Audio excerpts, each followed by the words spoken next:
kachiel. Victor Ogalo, ntigino ma jatend migao mar omenda nolose kinde mokalo. Nowacho ka ni en zero based budgeting. Matiende ni migao ka migao kod bad migao ka bad migao chako loso budget mare kawuok zero. Onge gima mantiere ka. Kato bang'e gi justify gimomiyo onego bed ni miyo gi pesa no e wiye kanyo.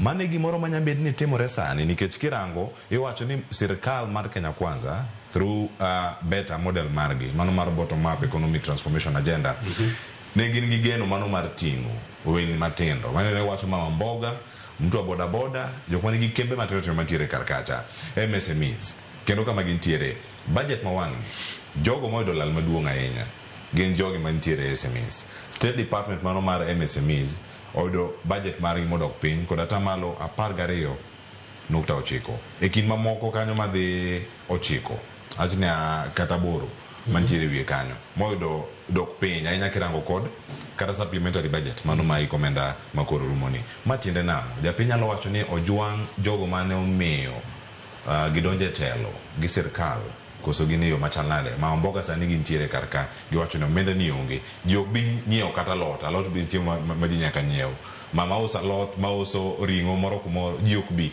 wego tende magi jok mantiere sector mantiere karkae achiel kachiel. Ang'o ma diponi ni timore e higi ka? Erokamano Cleophas kendo sector miwacho no e sector mar biashara. So ichal ng'ama sector mami pesa ahinya emi neglect ema koro imedo golo pesa kuom. Aparo ni mano nikech king'iyo kata mana contribution mar ushuru ng'enyne igolo gi jo ohala. Okay, gin ga corporate taxes ng'eny mar ushuru mar Kenya. Koro tiende ni ma dhiang' mwanyiedho ahinya onego bed ni wapidhe maber.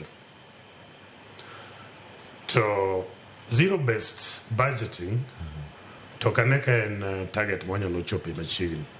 Gimomiyo ineno ka sector ka sector o department ka department temo mondo tiek margi en nikech the next budget idhi pim gi mano miyo e higa mokalo.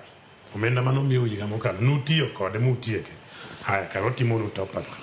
Kano kutiyo go mutieko to either omiyo mano omiyo last year cha kata wanyalo ng'ade. Neno.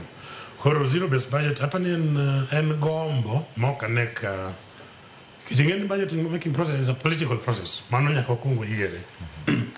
Mbadi ne nyalo wacho gombo ne. Tasetimo budgeting mar Kenya abede planning dire Kibaki 2005.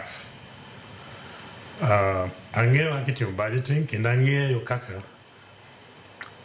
ministry ka ministry koro nyaka bi lobby mondo mare mano keto cha o pascal.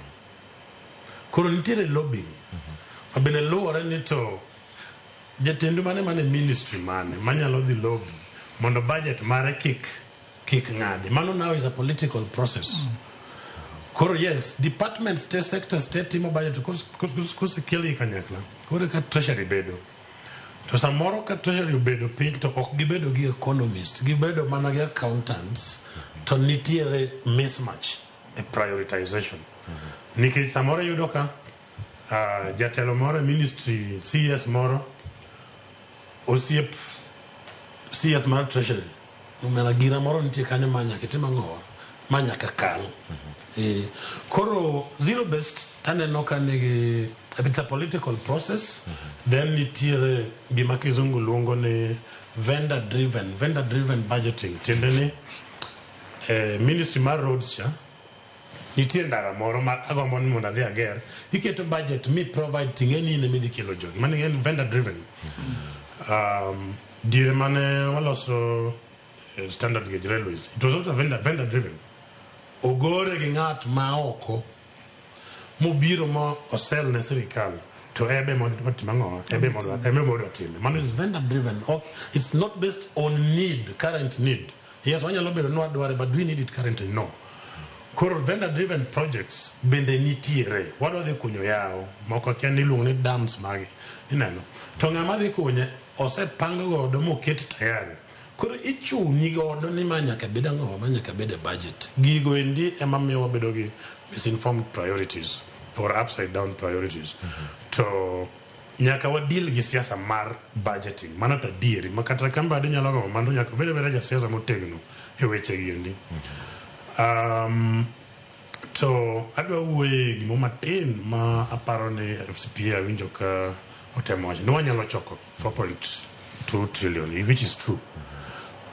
Kina kere declare ni gisechoko 2.1, probably gisechoko moingo mano. Way more. Mangiso ni jabedo gikono jopiny Miriam. 2.1 is declared. To mane adier margi. 2.1 is magi declare. Ma ok declare, you don't know. And I want to support that. Nikech buche mang'eny ma pesa kata mana mochoki mok bed declared. Okay? They duong kabisa.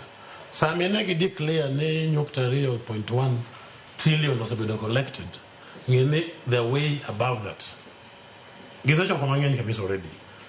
Koro ichoko tichamo ma bero declared tin. To podi e chuno mondo timang'o. Umed eni ichalo ng'ama luoko lama koro medo biyo kabida no tuo sano edito kano dhi kete chieko toto maber.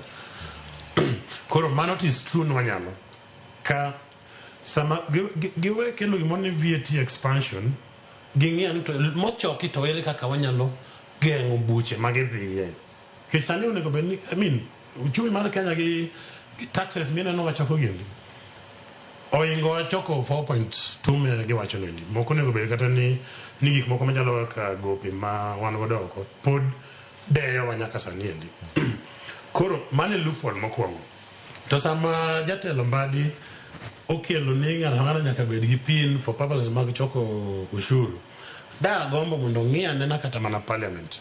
Pesa di mawawito e parliament, National Assembly kata gi Senate. Pesa di mawawito e parastatals in the name of duty-free vehicles. Duty-free vehicles. VIP vehicles. Magi washimiwa da. Negi to gin kagi ng'iewo giche gi to koro duty-free. King the amount of duty-free vehicles across all departments of government and across all arms, legislature, ministries, and the judiciary. Remember, they're all imported vehicles.